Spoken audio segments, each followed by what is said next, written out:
السلام علیکم دوستو،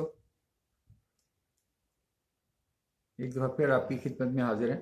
آج ایم ڈی کیٹ اور این ایل ای پہ جو دو صاحبان نے، جن میں وفاقی وزیر اطلاعات فواد چودھری صاحب نے اور special assistant to prime minister doctor Faisal Sultan, جن کے پاس ministry of national health services and regulation کا اینڈ کوآرڈینیشن کا قلمدان بھی ہے، ان نے اسٹیٹمنٹ دی ہیں، اس پہ بات کریں گے۔ پہلے ڈاکٹر فیصل سلطان صاحب کی بات کر لیتے ہیں کہ وہ انتہائی قابل، دیانتدار اور کمپیٹنٹ ڈاکٹر ہیں۔ انہوں نے امریکہ سے انٹرنل میڈیسن اور انفیکشس ڈیزیزز میں میڈیکل بورڈ کیا ہوا۔ اس کے بعد انہیں Royal college of physicians England میں اور college of physician and surgeon of Pakistan میں ان کی خدمات کے اعتراف میں آنریری فیلوشپس بھی دی ہوئی ہیں۔ ہیونگ سیڈ دیٹ، ان کے پاس انڈر گریجویٹ میڈیکل ایجوکیشن کا کوئی تجربہ نہیں ہے، اور وہ شوکت خانم کے چیف ایگزیکٹو رہے ہیں، جس میں ان کے پاس اپنی انٹرنل میڈیسن اور ایڈمنسٹریشن کا بے شمار تجربہ ہے۔ انہوں نے بہت اچھا اقدام کیا ہے کہ انہوں نے ایم ڈی کیٹ کے بارے میں جو طلباء اور پاکستان میڈیکل کمیشن کے درمیان تنازع چل رہا ہے، اس کی پوسٹ ایگزامینیشن انالیسس کے اقدام کیے کہ اقدامات کی خاطر انہوں نے پی ایم سی کی بجائے ایک اور ادارہ، قائد اعظم یونیورسٹی جو ایک معتبر ادارہ ہے، ان کو کہا ہے کہ وہ دیکھیں کہ کتنے کویشچن آؤٹ آف کورس ہیں، کتنے ایمبیگیوس کویشچن ہیں، کتنے ویگ کویشچنز ہیں، کتنے ملٹیپل کریکٹ آنسر والے کویشچن ہیں، کتنے ملٹیپل انکریکٹ آنسر والے کویشچن ہیں، اور کتنے ڈیفیکلٹ کویشچنز ہیں۔ وہ اس کا انالیسس کریں اور رزلٹ ریوائز کر دیں۔ میرا اس پہ ایک شدید اعتراض ہے کہ قائد اعظم یونیورسٹی کے پاس کون سی ایکسپرٹیز ہے کہ وہ انڈر گریجویٹ میڈیکل ایجوکیشن کے یا انٹرمیڈیٹ کے لیول کے ایگزامینیشن کا انالیسس کرے۔ ان کے لیے سلیبس ہے، ان کے پاس کوئی وہ بینک ہے، ان کے پاس ٹیچرز ہیں، ایگزامینرز ہیں، یہ ساری چیز نہیں ہے۔ اور ان کو صحیح ایڈوائس نہیں دی گئی کہ اگر آپ نے کسی اور انسٹیٹیوشن کو انوائٹ کرنا تھا تو آپ علامہ اقبال اوپن یونیورسٹی کو انوائٹ کرتے، ورچوئل یونیورسٹی کو انوائٹ کرتے، جن کے پاس اپنے ووٹ بینکس ہیں، جو انڈر گریجویٹ انٹرمیڈیٹ لیول کے ایگزامینیشن کنڈکٹ کرواتے ہیں، ان کے پاس ایگزامینرز ہیں۔ تو جب آپ نے انسٹیٹیوشن ہی غلط سلیکٹ کیا ہے تو اس کی رزلٹ کی ہمیں کیا امید رکھنی چاہیے کہ وہ اس لیول کے امتحان کا نہ ان کا تجربہ ہے، نہ انہیں کرنا ہے، تو کیا رزلٹ آئے گا؟ بچوں کو لالی پاپ بھی دیں گے اور کوئی صحیح فائدہ بھی نہیں ہوگا۔ اب آتے ہیں فواد چودھری صاحب نے جو پریس کانفرنس کی ہے، انہوں نے کافی سارے پوائنٹس اٹھائے ہیں، ایک ایک کر کے ان کا جواب دیتے ہیں۔ پہلے نمبر پہ تو انہوں نے ڈاکٹر فیصل سلطان صاحب کی تعریف کرتے ہوئے کہا کہ انہوں نے پرائم منسٹر کو بڑی زبردست بریفنگ دی ہے کیبنٹ میٹنگ میں۔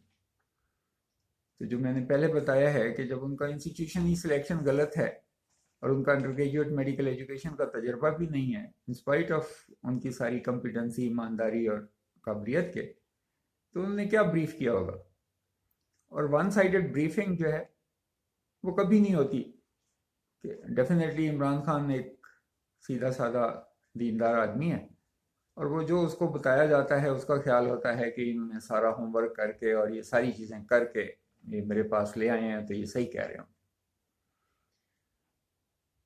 تو دوسرے نمبر پر انہوں نے ڈاکٹرز کی کمپیٹنسی اور کوالٹی پہ بات کی ہے کہ اس پہ کمپرومائز نہیں کیا جا سکتا۔ کون کہہ رہا ہے کہ آپ کمپرومائز کریں؟ کوئی ذی شعور آدمی آپ کو یہ نہیں کہے گا کہ ڈاکٹر کی کوالٹی پہ کمپرومائز کریں، لیکن ساتھ ہی آپ کہہ رہے ہیں کہ پچھلے این ایل ای کے امتحان میں 85% طلبہ پاس ہو گئے، تو ہمارا جب اتنا اچھا سٹینڈرڈ ہے اور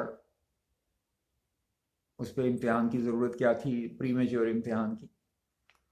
دوسری چیز کہ آپ ایک ہی سانس میں یہ بھی کہی جا رہے ہیں کہ وہ تو بہت آسان ٹیسٹ تھا.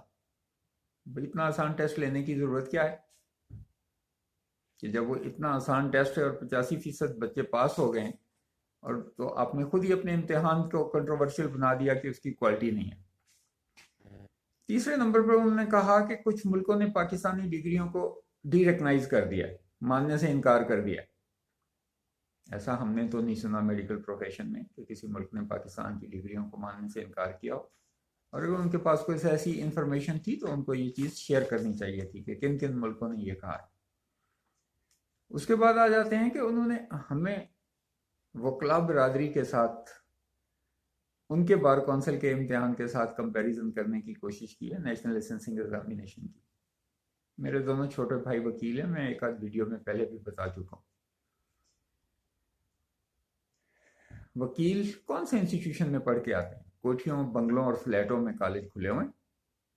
کبھی یہ 2 سال کے ہوتے ہیں، کبھی یہ 3 سال کے ہوتے ہیں، کبھی یہ 4 سال کے ہوتے ہیں. یہ پہلی دفعہ سپریم کورٹ نے ان کو کہا ہے کہ ان کو اسٹینڈرڈائز کریں ایگزام لیں. ان کے پارٹ ٹائم ٹیچرز ہیں، ان کے پارٹ ٹائم ایگزامینر ہیں، ان کے پارٹ ٹائم انسٹیٹیوشن ہیں کہ صبح وہ کالج کوئی اور تعلیم دے رہا ہوتا ہے وہ پریمیسز، شام کو کوئی کالج. آپ ڈاکٹروں سے کمپیئر کر لیں. وکیل کون سے کمپیٹیٹیو ایگزامینیشن کے ساتھ جا کے وہاں انٹر ہوتے ہیں؟ آپ نے یہ MDCAT competitive examination ہے، اور جب کمپیٹیٹیو ایگزامینیشن کے بعد بچے داخل ہوتے ہیں اور وہ انسٹیٹیوشن میں داخل ہوتے ہیں، فل ٹائم ٹیچرز ہیں، فل ٹائم اسٹوڈنٹس ہیں، فل ٹائم ایگزامینرز ہیں، اور ہر سال اعلیٰ پائے کا یونیورسٹی کا ایگزام ہوتا ہے. اور ان بٹوین آپ کو پتہ نہیں سٹیجز، سب سٹیجز کی سمجھ بھی آئے گی کہ نہیں آئے گی کہ وہ بھی ہوتی ہیں. جو بچے مسلسل امتحان دے رہے ہوتے ہیں، اس لیے بچے امتحانات سے نہیں گھبراتے. بچوں کا صرف یہ مطالبہ ہے کہ ریٹروسپیکٹو لا کو امپلیمنٹ نہ کیا جائے. اور جس طرح میں نے پہلے بھی کسی جگہ بتایا ہے کہ یو کے نے 2016-17 میں یہ کنسیپٹ کنسیو کیا کہ لائسنسنگ ایگزامینیشن ہونا چاہیے. آپ کہہ گئے ہیں کہ جی وہاں یو کے برطانیہ میں ہوتا ہے، نہیں ہوتا. ان کا پہلا امتحان 2024 میں ہوگا، اور وہ بھی انٹرنیشنل اسٹوڈنٹس کے لیے. جو ان کے اپنے گریجویٹس ہیں وہ 2024 اور 2025 میں جو بیچ آئے گا اس کا امتحان لیں گے. تو 7-7 8-8 سال ڈیولپ کنٹریز ٹائم لیتی ہیں ایک امتحان کے لیے کہ اس کو کنڈکٹ کرنے کے لیے تیاری کرتی ہیں. پچھلے سال پی ایم سی اسٹیبلش ہوا ہے، امتحان لے لیا ہے، امتحان کا جو اسٹینڈرڈ آ رہا ہے اس سے آپ کو اندازہ ہو گیا ہوگا کہ کیا ہو رہا ہے. اب آتے ہیں ایم ڈی کیٹ کی طرف. ایم ڈی کیٹ میں نے پہلے بھی کہا ہے کہ یہ کمپیٹیٹیو ایگزامینیشن ہے، اور یہ ایک دن ایک انوائرمنٹ میں ایک جیسا پیپر سب کو آنا چاہیے. جو بچوں کا مطالبہ ہے، میں آپ نے کمپیوٹر پہ لینا ہے لے لیں، لیکن ایک دن لے لیں. ٹرانسپیرنسی کی خاطر، اور جتنے چارجز لگ رہے ہیں کہ کمپیوٹر میں کیا مینیپولیشن ہو رہی ہے، مذاق بن گیا ہے. لوگ یہ کہہ رہے ہیں کتنے پیسے لیتے ہیں، کتنے مارکس کے ریٹس آ گئے ہیں مارکیٹ میں. ٹی وی پہ اچھے پروگراموں میں لوگ بیٹھ کے بات کرتے ہیں کہ آپ کو داخلہ لینا ہے تو آپ کے کتنے مارکس چاہیے، کتنے پیسے دیں گے، کیا ہوگا. تو اس کا حل جو پہلے امتحان ہو رہا تھا کہ آپ بچوں کو ڈپلیکیٹ پیپر دے دیں اور کی اناؤنس کر دیں. بہت کم اناملیز آتی ہیں، بچے شور نہیں مچاتے.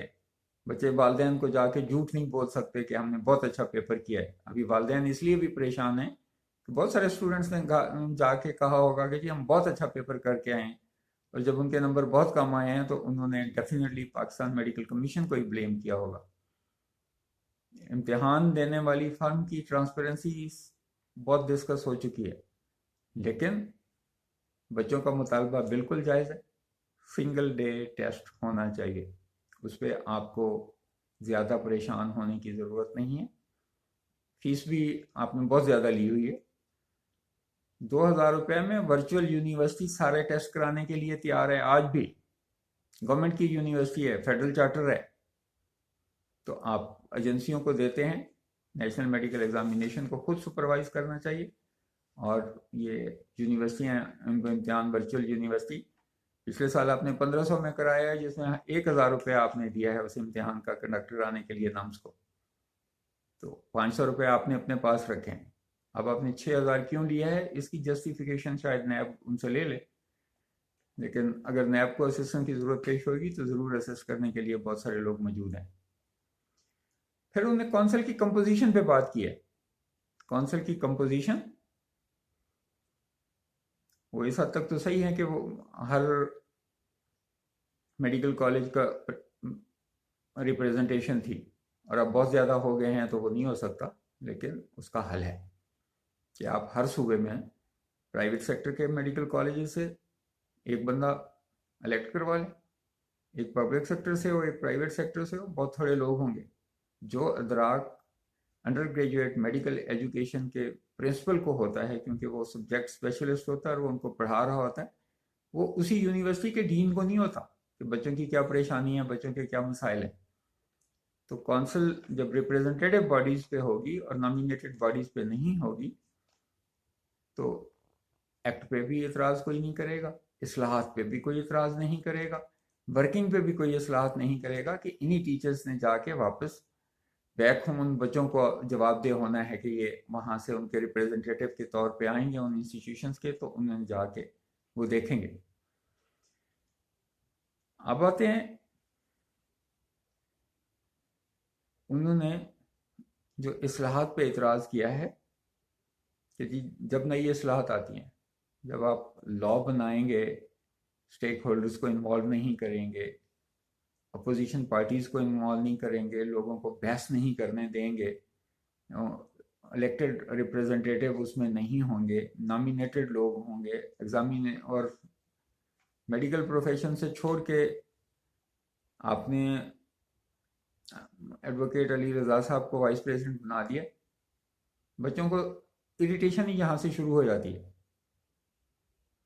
آپ نان انجینئر کو انجینئرنگ کونسل میں وائس پریزیڈنٹ لگا کے دکھا دیں، آپ بار کونسل میں ڈاکٹر کو سپریم کورٹ بار میں کسی ڈاکٹر کو لگا دینا جی کہ یہ میرا کافی تجربہ ہو گیا ہے کونسل کا، تو مجھے سپریم کورٹ بار کا سیکرٹری لگا دیں یا سپریم کورٹ بار کا وائس پریزیڈنٹ لگا دیں، تو میں دیکھتا ہوں کہ کون سے وکلا مجھے برداشت کرتے ہیں، اور لا میں بہت سارے وکلا سے بھی زیادہ اچھا بہتر انٹرپریٹ کر لیتا ہوں، اور سپریم کورٹ اس کی گواہی دے چکی ہے کہ کنٹیمپٹ کیس پہ جو انٹرپریٹیشن لا کی میں کرتا تھا، ہائی کورٹ نے جس پہ مجھے کنٹیمپٹ چارج کیا تھا تو وہ میری فیور میں فیصلہ ہو گیا۔